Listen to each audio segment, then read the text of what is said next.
Hello, everyone. This is Adam Meister, the Bitcoin Meister, the Disrupt Meister. Welcome to the One Bitcoin Show. You like that light? Today, I cannot block that light. Today is December the 23rd, 2023. But where you are, it's probably already that eve of some holiday that some of you celebrate. Anyway, strong hand, long-term thinking. Bitcoin is the next Bitcoin. Look at my shirt. This is it's a piece of dung that has lots of altcoins on it. So they call that a dung coin or whatever. I don't like the curse. You know that. Hello, my elite friends. I just decided to do a random show in the middle of the night here in Salt Lake City. It's already past 10 p.m. I just felt like doing this topic. I had all these notes written down. I have, various people that send me direct messages about Ethereum and just people calling things a scam over and over and over again. I just wanted to have a rational, it's Festivus for some of us, it says. Not for me, but yes, I hope people are having a good Festivus. Pound that like button for this new free shirt. I got it unconfiscatable. So no, let's quickly, for the people with horrible attention spans, just tell you, so you don't run away from the show. It's going to be short. And we're going to cover that Ethereum and proof of stake are not scams, and that I would rather own Ethereum than dollars or gold, and that Bitcoin is the world reserve cryptocurrency, and it's going to stay the world reserve cryptocurrency because it's the best financial system ever created. So you really shouldn't be worried about all these other things that deal with digital assets. Digital assets, different than world reserve cryptocurrency. You get that, guys? You got that? Okay.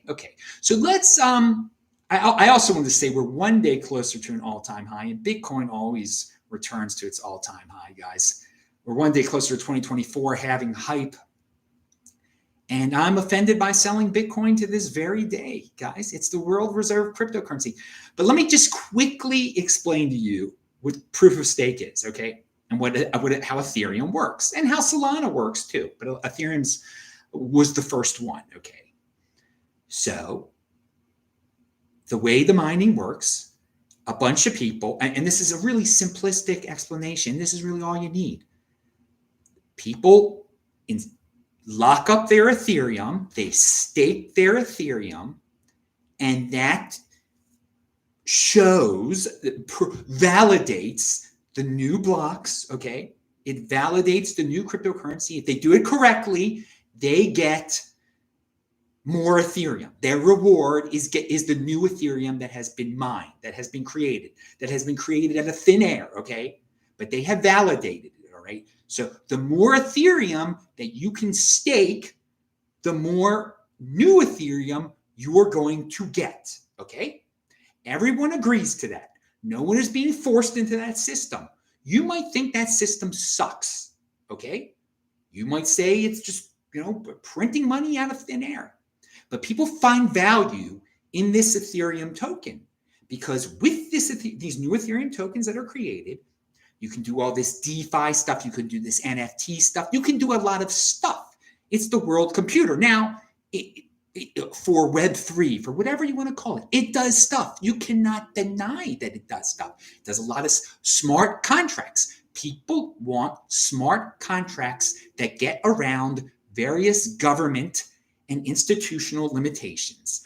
People in Zimbabwe, the only thing they can get interest on is what the government tells them that they can get interest on. But if they have access to Ethereum somehow, they can get interest on USD. The most popular fiat in the world is USD, dollars, okay? People all around the world would love to have interest-bearing accounts in United States dollars. They don't know the first thing about Bitcoin, Ethereum, whatever.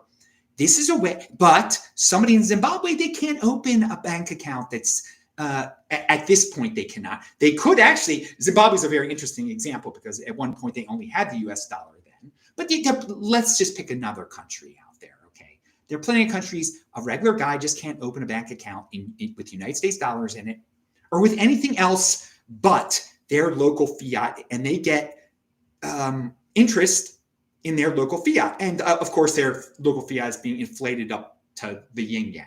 So Ethereum smart contracts, if they can get into the smart contract game, they can start doing this decentralized finance and get interest on various other financial products, whether it be Ethereum, whether it be Tether, whether it be who knows what, okay? But it's better than their third world crackpot dictator fiat, okay? So there's demand for all this. Now, if we didn't have all these regulations in the world, and then these financial smart contracts built on Ethereum, they wouldn't be as much in demand, okay? But let's face reality. I want everybody, again, to check out the disruptmeister.com notes below. My Tuesday show, we did a random Tuesday night show also. I talked about truth and reality, how some people in the cryptocurrency space have gotten so tribal that they just want to hate on everything but Bitcoin. Let me tell you something out there. Don't get stuck in the Twitter world. You can learn a lot from Twitter, but there are plenty of Bitcoin OGs just like me who have owned Bitcoin for over 10 years. Since some of you guys who are 25 years old out there, okay, some of you 25-year-olds who are hating on, they're part of the Bitcoin Inquisition and hate on everything blindly, or very tribal. Since you guys were 15 years old, since before you could drive, okay, some of us OGs have been in it, okay, and we don't have any problem with Ethereum. I mean, we're not playing around with it or anything, but it's not threatening to us. It's no problem. We're not. I mean, the things I hear. I mean, they're. I mean, like, there are people that want to destroy it, that want it to die. I mean, I cannot even believe some of the things. It's like a personal vendetta, dudes. If you're not being forced to participate in proof of stake now. In the United States or in every other country, you're being forced to use your fiat currency. You have to use your fiat currency. I mean, and so the tools of decentralized finance are a way around that, okay? And Bitcoin is a way around that also, of course. And this but no one is forcing you to use Ethereum. No one is forcing you to use Bitcoin, okay? So I gave you a little explanation. And okay, so if you get into Ethereum, you're voluntarily getting into Ethereum. No one's got a gun to your head. And the guys with the most Ethereum staked are getting the most Ethereum, the new Ethereum. You don't like that? Don't participate. Tough luck. They like it. It's gone up in value. It continues to go up in fiat value, okay? Sometimes it goes up slower in terms of Bitcoin. Sometimes it goes up faster in terms of Bitcoin. There's ons and offs, okay?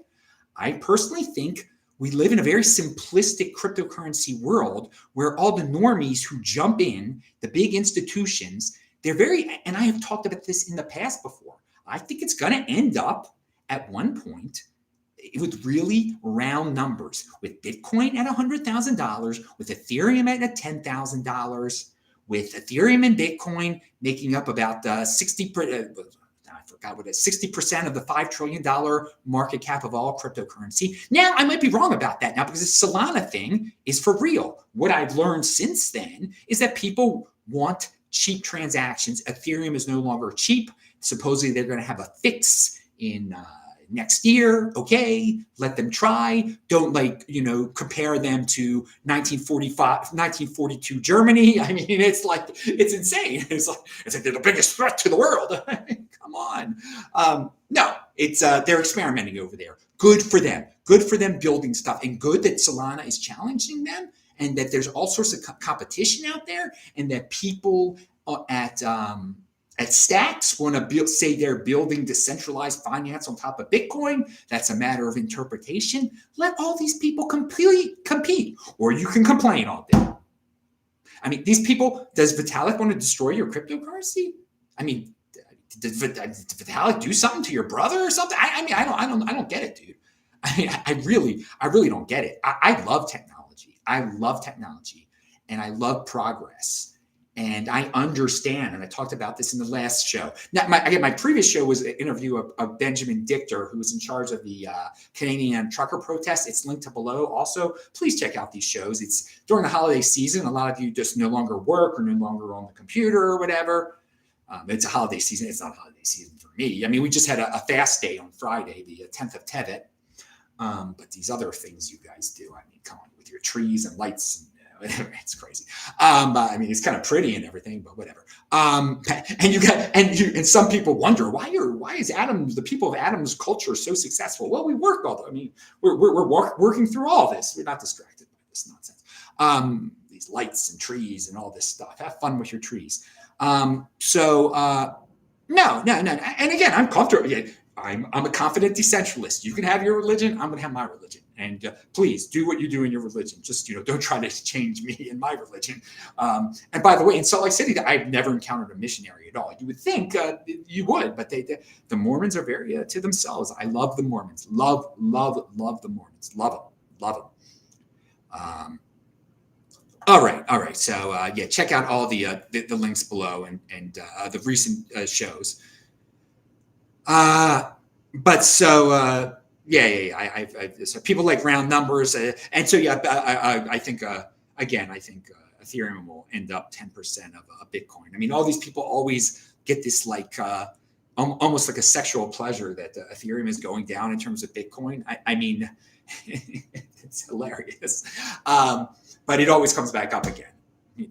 That's kind of funny. We said the word sexual, and we're talking about coming up and falling down, being flaccid, being strong. Anyway, pound that like button. Pound. For all you kids that are still 15 years old in your head, that were 15-year-olds in 2013, and still in 2023, you act like 15-year-olds when you're 25. The way you talk about these, you get so tribal. This is I'm just fascinated by the psychology of cryptocurrency and money. That this is the first time in human history where people have become tribal behind money. It's not just about sports teams. It's not just about countries. It's about literally about my money is better, even though it's digital assets. This Ethereum, and I just want to I'm going to point out again, and I'm going to make many shows about this digital asset thing. It's so much the youth of today. It's so much easier to just own a digital asset, create a digital asset out of thin air. You might not think it's value in there, but what's the cost of creating one? What's the cost of maintenance on one? What's the cost of insuring one? It's like zero. We live in an era where and I'm a supply side type of guy, and that's why I like this. That's why I'm interested in this other stuff, is that you can create as many digital assets as you want. And that is in fact deflationary, because the supply of real money out there is it's not going up as fast as this nonsense, and not nonsense, digital assets. You can, again, we want, if you just forget about cryptocurrency, we want an economy where there's more stuff being created. Stuff is being created at a much faster rate than money. We don't want a society that just prints up a bunch of money. We want a society that creates a lot of stuff, and then everyone gets wealthier with this new improved stuff. It's great. There's more. It's awesome. It's totally awesome. So I love the creation of stuff. Now, you might not like the stuff that's being created, but in the digital world, I mean, it's like post-scarcity. It's post-scarcity, baby. And that's awesome. So let these people experiment with their post-scarcity. But let's go in the real world today, because of governments, it costs a lot of money to maintain a house. It costs a lot of money to insure a house. There's an incredible amount of taxes on a house. That's supposedly your best asset. That the government tells you should own, that you're not entitled to a house, dudes. A lot of people think they are, and then they become obsessed and they waste their whole lives trying to get one. Everybody knows my financial situation. I rent the smallest apartment in a very large apartment building in Salt Lake City. I mean, what are there, 60 some units in this thing? Yeah, 70 units. I don't know. And I live in like the worst one, the smallest one, the worst one. It's a beautiful building. It's a great building. It's a great unit. I love it. And so I don't own it. I just pay a cheap rent every month. I live in a great, safe city. You can do the same, but a lot of you, it's about ego. It's so much about ego in this world today. And a lot of you have got your ego tied up in cryptocurrency, which is a little weird. But that might be, it's better to get your, I think, ego tied up in cryptocurrency than in physical assets. Than to waste all your energy working all day to get a house that you have to pay incredible insurance to, that you have to pay so much money to get your lawn mowed, your roof fixed. My Bitcoin doesn't break. My Bitcoin, I mean, it's unbelievable. But neither does your Solana, neither does your these NFTs. They don't break. They don't do. I mean, they just stick around too. You don't need to mow their lawns, or there's no maintenance or anything. Now, again, with Ethereum, it costs a lot of money to move it around. Now, with Bitcoin, it costs a lot of money to move it around now. So I've got all these. Let me just see if there are any questions. Remember, you can do a super chat. Someone says the Bitcoin Meister is right. Yeah, of course I'm right. You'd be great doing van life. I'm too rich for that, dude. I've done. I'm sorry. I've done a lot of things. I'm not too old for that, dude. I'm not in my 20s, dude. But yeah, I could do it. I could do it. Adam, how do you feel about Jerusalem and Hamas? Well, I did a video on that pretty recently. Jerusalem is the forever capital of the Jewish people. It is part of the land of Israel. That's the simple answer. I mean, I've been to Jerusalem. Israel controls Jerusalem. There's no argument about that. Now, if some invading army is going to try to take over Jerusalem, Israel should repel them. I mean, if an invading army tried to attack Washington, D.C., the capital of the United States of America, we would repel them. So I don't even think you meant to ask Jerusalem there. I think you meant Israel or something like that. But no, Israel is not being. They really need to. They should just do what they need to do to Hamas and to get. It's a disgusting culture. It's a disgusting culture that the Hamas affiliate Arabs have. It's a loser culture. And it's just a complainer culture. It's just no innovation at all. The amount of money that has been sent there to the Gaza, they could have built Singapore. I think they have more miles of underground tunnels for terrorism than Singapore has built for subways. I mean, it's so backward. It's such a backward place. The Western world should just say, your culture is horrible. It is inferior. Some cultures are better than other cultures. Get a new culture. And if you're going to keep on, killing innocent people, expect to be bombed to oblivion. And it's just any self-respecting country will defend itself from vicious terrorists that have a culture of murder and losership and death. It's quite disturbing. It's quite disturbing. I mean, they're the biggest welfare queens on earth, and they spend it on terrorism and tunnels, and it's unbelievable, unbelievable stuff.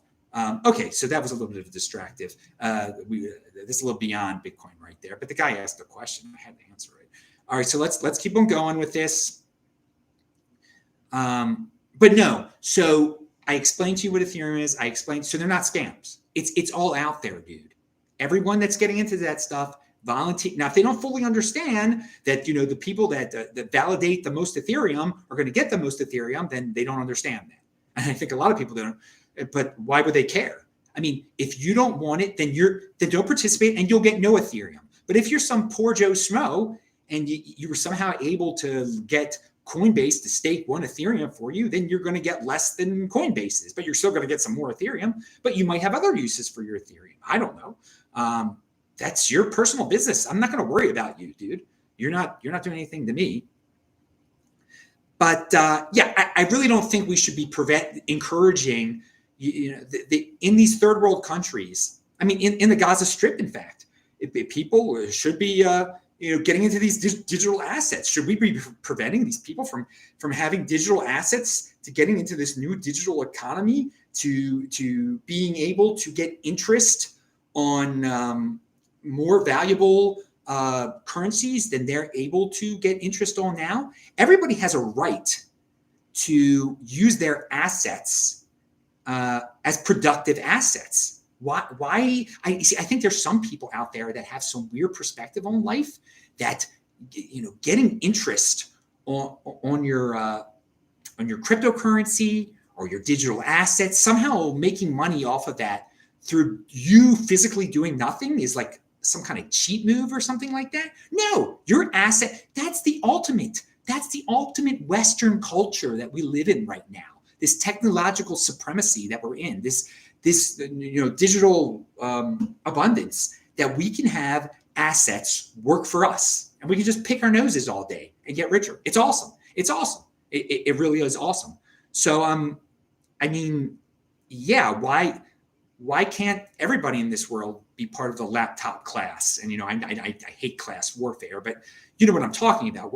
Now in the United States, so many people with college educations don't have to work 4 days a week because of all this technology, because of digital technology. We don't need to go into offices. We can work from where we want to. We can have 3 different digital jobs. Why do you want to prevent these people from experimenting with other cryptocurrencies and digital assets and whatever? I mean, are you a dictator? Or, I mean, are you that much of a school marm or whatever? Elizabeth Warren type? You want to mind other people's businesses? Let them do what they want to do. I mean, should everybody in Zimbabwe be a farmer still? I mean, look what happened to the farmers there. And yeah, look what happened to the farmers there. Let them be able to protect. They're still there, some of those guys. Let them, and they're there. And people in Zimbabwe are incredibly, I mean, they had a horrible leader, but they're well-educated people. I've been there before. They should be able to participate in this decentralized finance type of stuff.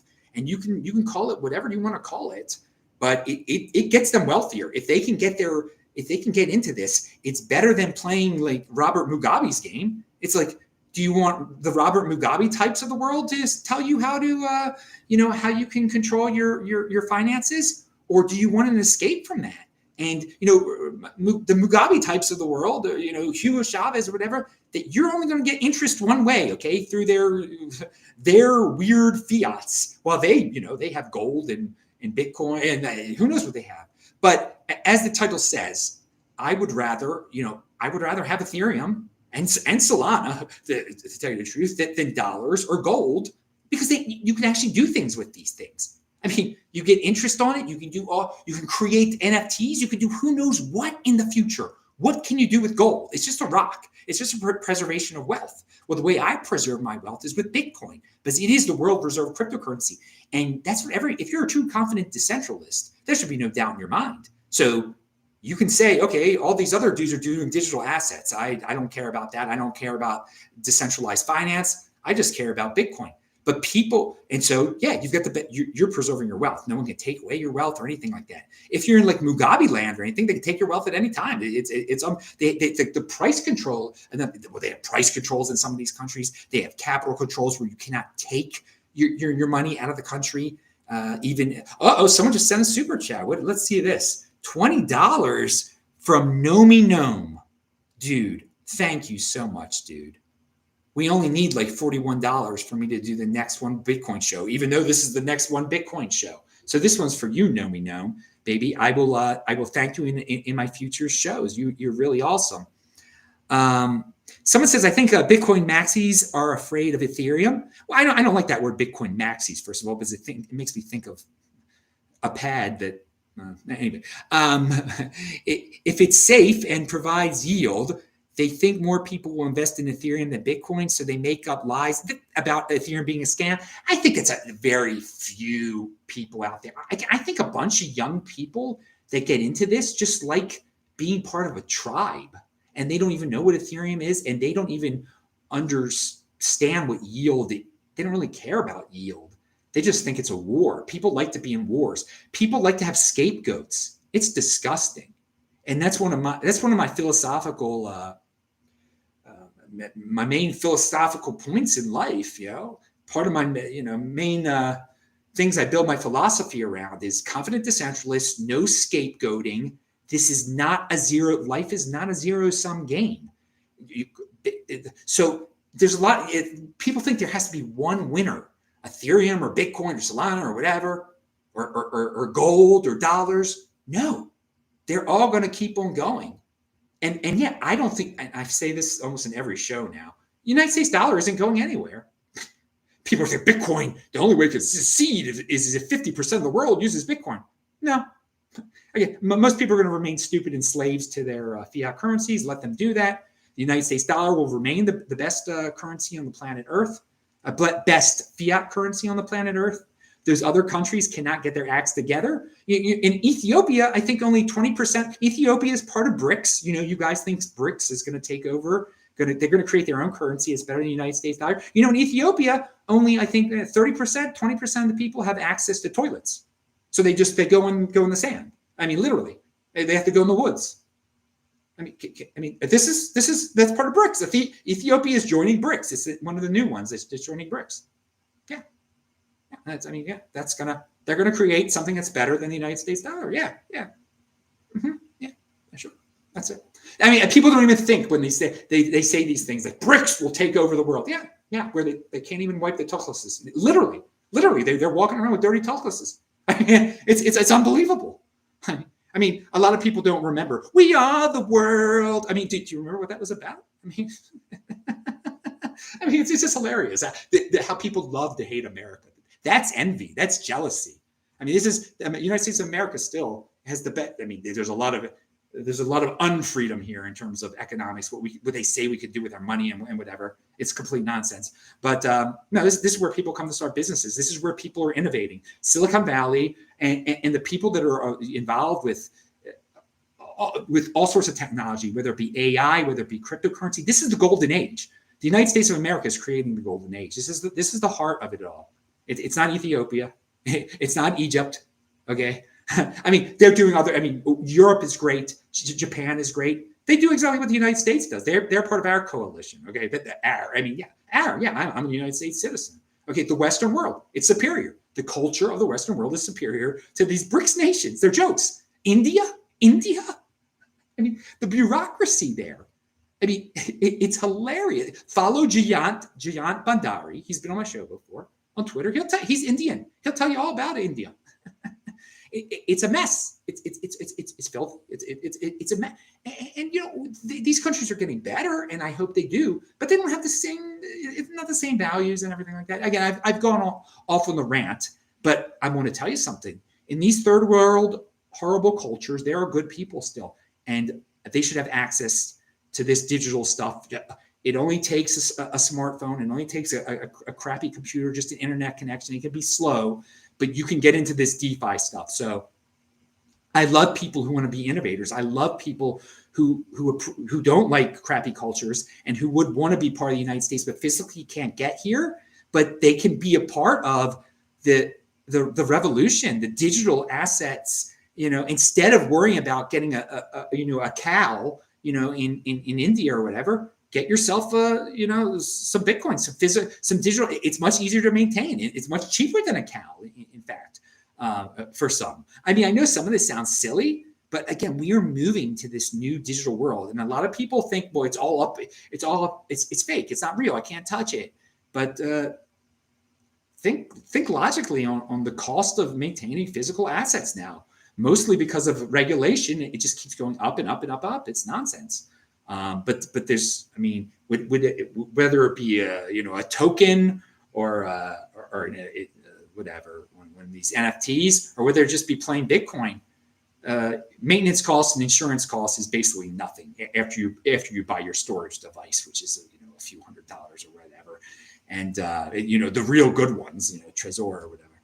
All right, so I just want to make sure I cover. I have all these nice things written down here. Okay, so the guys with the guests, the most. Get the most. Okay, and remember, all you dollar haters, that these people in some of these third world countries, they're clamoring to save dollars under their beds. Okay, and they really, you got to get a perspective traveling around the world and just see how much the dollar is respected. And if they can get the digital equivalent of that, whether it be Tether or whatever, that's just as good. And Nick Carter talks a lot about on Twitter about the potential of stable coins. US, and what is the most popular stable coin? By far, I think it's 99% of them are they're USD based. Okay. So it just says a lot about this world for all the haters out there, all the haters of decentralized finance, and all the haters of the dollar. That something other than Bitcoin provides access to dollars, which is something that people want, digital access. So what do we have here? Okay, I told you not to work on, people don't work on Fridays anymore. We covered that. I hope I didn't say people don't work on Thursdays. It's Fridays, but some don't work on Thursdays anymore.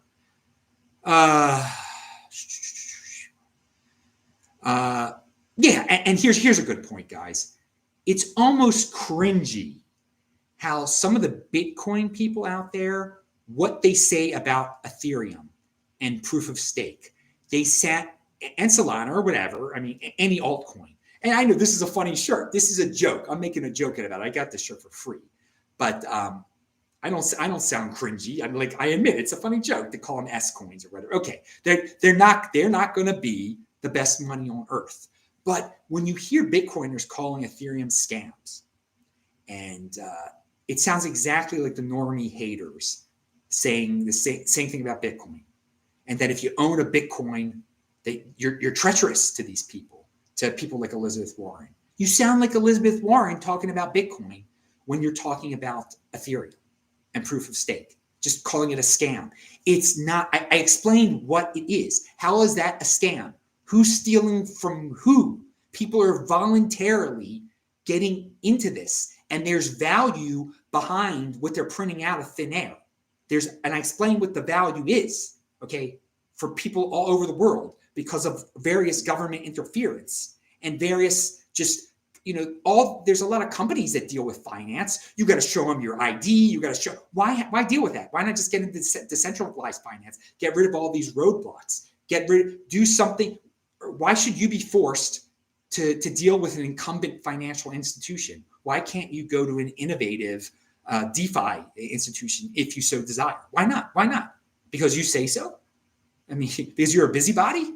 Because you sound exactly like the people, the normies that say Bitcoin's a scam, Bitcoin's for terrorists. I mean, Ethereum's for scammers, Ethereum's for terrorists. But listen to yourself. Listen to yourself, dudes. You sound like them. It's like Animal Farm when the pigs became the humans. I mean, it's unbelievable. You have become what you hated, supposedly. It's pathetic. It really is pathetic. But hey, do what you're going to do. I don't care. I mean, what do you stand for? That's the question. I think people understand what I stand for, confident decentralism.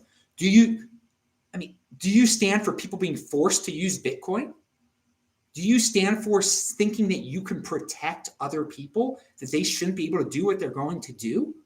They can make their own free choices. I believe that life is a zero-sum game, that that there can be multiple winners, that life is not a zero-sum game, that there can be multiple winners, that I don't have to force people into what I do. I'm not trying to convert people to Judaism.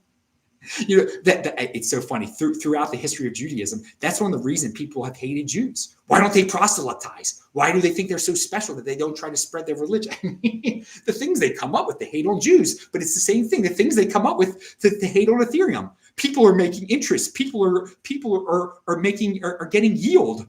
That's very biblical. Maybe that's what it is. Maybe all of them are secret,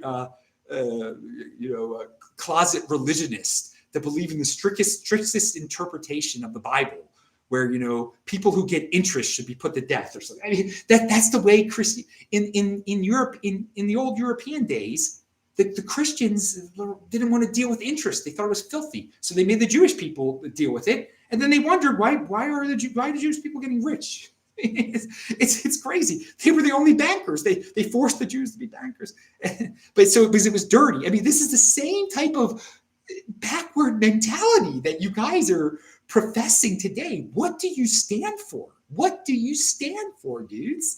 So somebody else just sent me some $10 Canadian dollars jackknife. Thank you very much, guys. I respect your message. I respect your 10 Canadian dollars.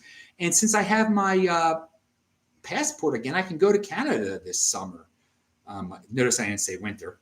By the way, it snowed a little bit in Salt Lake City today. It was nice. Actually, when it was flurrying and I went running, it felt nicer. It was the humidity made it feel kind of nicer than it had when it was like dry one day. What else are we staying here? If there was a vote to move Bitcoin to proof of stake, would you vote? Yeah. No, I would not. Bitcoin is supposed to be unchanging. That is part of why it's the most reliable financial system ever. Nothing changes. Everything will stay the same. There's no point in moving it to proof of stake. Proof of work is fine for Bitcoin. It's the way to get yield with Bitcoin. If you watched my last video, somebody should fork off a friendly fork, and all Bitcoin holders should be rewarded with that. I explained it in a previous video. And yes, even Bitcoiners. So I think I didn't finish the statement beforehand. When I was talking about the 15-year-olds back in 2013, some of the OGs like me, you ask them a question about, do you care about Ethereum? And they'll be like, no, I think it's interesting what Ethereum's doing. They say the same thing I'm doing. They just don't put it out on Twitter and stuff. I mean, Twitter isn't the whole world. That's why I said don't get stuck in the Twitter world. There are plenty of OGs, plenty of very respected Bitcoin people out there that are just like, yeah, I find it fascinating what's going on with this. There's nothing wrong with that. Should they be sent to the Bitcoin Inquisition? Well, I think a lot of people think so. But I'm putting it out there because I don't give a darn. I'm a confident decentralist. I mean, I'm gonna tell you what I think, and I think people should experiment. And I have no problem. I have no problem with what's going on with these. I respect the digital assets. I respect them more than owning. Spending your last penny on a house so you can pay Baltimore City 2% property taxes every year. I mean, you're supporting a culture of evil with that. I mean, it's unbelievable. But hey, you get to brag to your friends that you have a house in Roland Park that's only been robbed once, right? It costs you $1 million. You pay $20,000 in property taxes a year. I mean that's unbelievable. And so you can't send your kids to public schools. You have to send them to Gilman for what, $50,000 a year. I mean, these are not numbers I'm pulling out of my tuchlis either. This is real. This is real stuff for Baltimore City. Can you imagine that? Some of you guys who know that Baltimore City is a vicious place, that you own $1 million house in Baltimore City, and thus you pay $20,000 a year in property taxes. Isn't that at least $20,000? And yeah, so you work your whole life for that, and it's pathetic. But hey, you're fitting in. You get to be cool with your neighbors, and you get to talk to Buffy about how her kid's transitioning and everything. That's pretty cool, isn't it? Sounds like a lot of fun. But no, that's what physical that's one popular physical asset. I'd rather own a digital asset. Yeah, again. So what I said before, I'd rather own Ethereum and Solana than United States DOT. And another reason is because these things are just about to, it's early days for these things. So they're going to be worth more one day too. United States dollar, it buys you less and less every year. And you can't do anything. Again, you can't build anything on your USD. You can't build anything on your gold. You could, I could create, NFTs if I wanted to, for my nephew or something like that. My nephew could. That'd be cool. I just wonder what my nephews and my nieces, what their generation is going to do with these digital innovations. Hey, Benjamin Dichter is in the house. He's awake in Eastern Canada. I guess he's there right now. Again, you guys should watch the show that he was on. We were also at Anders and Pubby's Toxic Bitcoin happy hour or whatever. It's on Twitter Spaces at, I think, 2 p.m. Eastern every day or something like that. We were on it Friday after we did our show. And there's another guy I was on his show on Friday. It was just recorded. What's his darn name? I forgot his what is his darn name? I want to call him Ramon. That's not his name. I'm sorry. He's from San Diego. He's going to be putting his show out at the beginning of the year. I'll have it on my channel also. He asked me a lot of cool questions, but that hasn't been made public yet. He's a real nice guy. Roman is his name, I believe. He lives in San Diego. But so let's continue with the confident decentralist rant. This show is taking much longer than planned. I should have gone to sleep an hour ago. Oh well. So yeah, listen. If you start to sound like Elizabeth Warren, you might want to check yourself, baby. And just get a more sound philosophical stance here on what you stand for. It's good. It's good to create your own philosophy that you can stick with, that you can say in a few words. Confident decentralist, no scapegoating, no zero-sum game, multiple winners, no class warfare, judge cultures, don't judge people on their race or on their religion, see what culture they subscribe to, because cultures can change. You can choose your culture. And again, no scapegoating. No, that's one of my core philosophical points too. Do you have to have an enemy? I mean, these are real questions you should ask yourselves. So again, Bitcoin is still the world reserve cryptocurrency by far. Is it going to become the world reserve currency? No, probably not. The US dollar will stay that way. But to be the world reserve cryptocurrency, no question about it, it sets the standard. And I want everyone to think about this. The normies, when they think of cryptocurrency, what do they think of first? Bitcoin. What do they think of? It's without a doubt. They don't think of Ethereum. They don't know what Solana is. They don't know what these other things are. Now, some people know what Tether is. This might be more of a third world type of thing. With these stable coins, they might know what stable coins are. That's a bit different. But if you ask, most Westerners, well, what's cryptocurrency? They might only think there is Bitcoin. I mean, they don't say. And then if they can name a second one, yeah, it usually will be Ethereum. Though. I mean, that's kind of undeniable. All right, so we talked about some hardcore people, hardcore Bitcoiners just having no problem, and they're hardcore Bitcoin people that don't scream that everything they hate is a scam. I think that's pretty logical, isn't that? That sounds pretty calm and normal and stuff. If something you dislike, you don't just call it a scam, and you don't hate it. You just dislike it and don't participate in it because it doesn't affect you at all. And again, remember, guys, Ethereum doesn't affect Bitcoin being the world reserve cryptocurrency. Ethereum's qualities cannot make it the world reserve cryptocurrency. You cannot even. They've tried to say it's super sound money. I mean, it's just a gimmick. Does that hurt your feelings? It's not true. It's not true. I mean, they've changed things about it. There's Ethereum 2.0. They're going to change something about it to make the fees cheaper. So it's not this rock that doesn't change. Okay, that's not people, true investors that know value want something that's not going to suddenly change at the whim of a leader or something. And that's the decentralized qualities of Bitcoin. It just cannot change. It does not change. It would take so much. It would take some type of disaster and people, when they subscribe to a financial system, they want it to just stay the same. That's it. So Bitcoin it sounds simple and boring, but this is what being a reserve cryptocurrency is all about. This is what about preserving your wealth. You don't want something to change. Then your wealth hasn't been preserved. Something might change. All of a sudden it might be inflated away. But Bitcoin, there's 21 million Bitcoin.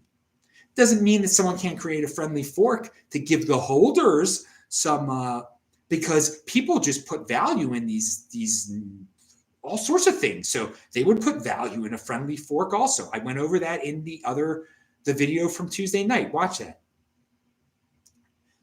All right. And also, a lot of people like to scream about Ethereum. There was a pre-mine. I mean, what's it matter now? Yeah. Vitalik and his buddies got a lot of the original Ethereum. Yep. Does that affect DeFi today? Does that affect some guy in a third world country getting interest off of his Bitcoin, off of his Ethereum? What does that have to do? What does that have to do with him? Now, so they might dump it all at once. Yeah, then it'll be dumped. And then life will go on. And I mean, they're doing all these innovations that people find very valuable on this chain, and it keeps going up in value. I mean, so it was pre-mined when you were 14 years old. What's that got to? I mean, yeah. So pre-mine, great. There's no pre-mine in Bitcoin. Yeah, it's awesome.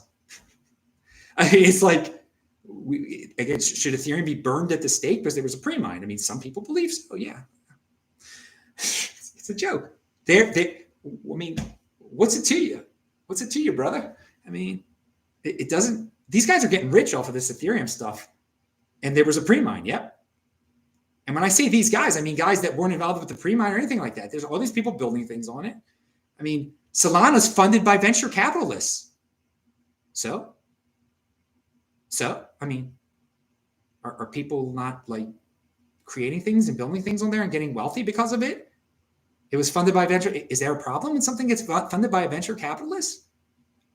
I mean, is it, someone has an idea and they need money to start their idea, and they go to a venture capitalist and they get it, and then the venture capitalist becomes rich also when the idea becomes successful?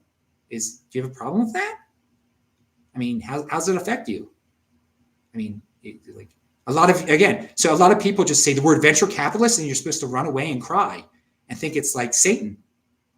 I mean, it's this disgusting backward mentality of thinking that all people who don't work with their hands are evil, or money changers, or dirty money changers. That's all they are. That's what you think. No, without modern finance, we'd be like Ethiopians, and we'd be going to the bathroom on the beach, without modern finance. You can, I mean, these things are what gets the world go. Again, people love to hate the bankers. Love the stereotype. Again, I can see why people are angry at bankers, because the way our fascist economic system works is that the bankers have gained favor with the government and to force certain people into bigger banks. That's wrong, but that's government. That's they play the game that they have to play. But man, even the banks that are out there now, they provide liquidity, they provide financing, and they are keeping the gears of progress going forward, moving forward. Cryptocurrency does a better job of that. Bitcoin does a better job of that, because it's free and anyone can get it, and there's no regulations around it. No one's stopping, no one can confiscate your wealth and everything like that. But we live in this like reactionary time where people don't think anymore. Why is venture capital bad? Tell me a logical reason. What has it done to you? I mean, look at what's come out. Google has been created by that. Facebook, all the greatest countries, all the greatest, the best companies on the planet right now, all emanate from the United States of America. And we're supposedly going down the toilet. Facebook, Google, Microsoft, the artificial intelligence companies, and they were all jump-started. Amazon, they were all jump-started with venture capital type of money, okay? And now they fund other companies. Yet it's evil, yet they're dirty in some way. I mean, this is anti-capitalist. Go to Venezuela, go be a socialist, I guess. I don't know what to say. I mean, I just think if you actually take a moment to think about what you're hating on, whether it be venture capitalists, whether it be Ethereum, you realize you sound like these old normies, like Elizabeth Warren, that just call everything they hate unpatriotic or a scam. And then you really should question what you stand for at that point, and try to, go back to first principles and what is your philosophy? What is your philosophy in life? All right. So, people want smart contracts that get around government regulation, that get around incumbent obstacles. And you really can't do that on Bitcoin, can you? But you can do that other places. And there is value in that. How can you deny there is value in that? And to get the whole entire 8 billion person worldwide market access to that type of freedom, to get around various regulations that deal with money and with assets, that is part of the golden age, dudes. That really is. And if you can't see how some platform out there is providing value, how people find value through those smart contracts, then I really don't know what to say to you. You can just go keep on shaking your hand at the sun or the moon or whatever, like Homer Simpson's father does. I mean, whatever that meme is. I don't know. Be my guest, but I'm not going to be that guy. I'm not that guy. I'm not tribal like that, dude. I love Bitcoin. I realize it's Bitcoin is the next Bitcoin, and it's a world reserve cryptocurrency. It's preserved my wealth very well. But I encourage people to innovate anywhere they can. And this metaverse thing is real. It is real. And good luck to those guys. All right. And again, on the very base level, I think anyone on this planet should be able to print their own, make their own money, make their own digital assets. And we're definitely at the point where it's much easier to make your own digital assets now than to make your own money. If you try to make your own money, you're going to end up in trouble. But these digital assets, you just whatever. There's doesn't hurt anything. There's no regulation really around that stuff. You're like, I made a bunch of JPEGs, okay, like, and you give them away to people. Who's that hurting? I mean, that's nothing.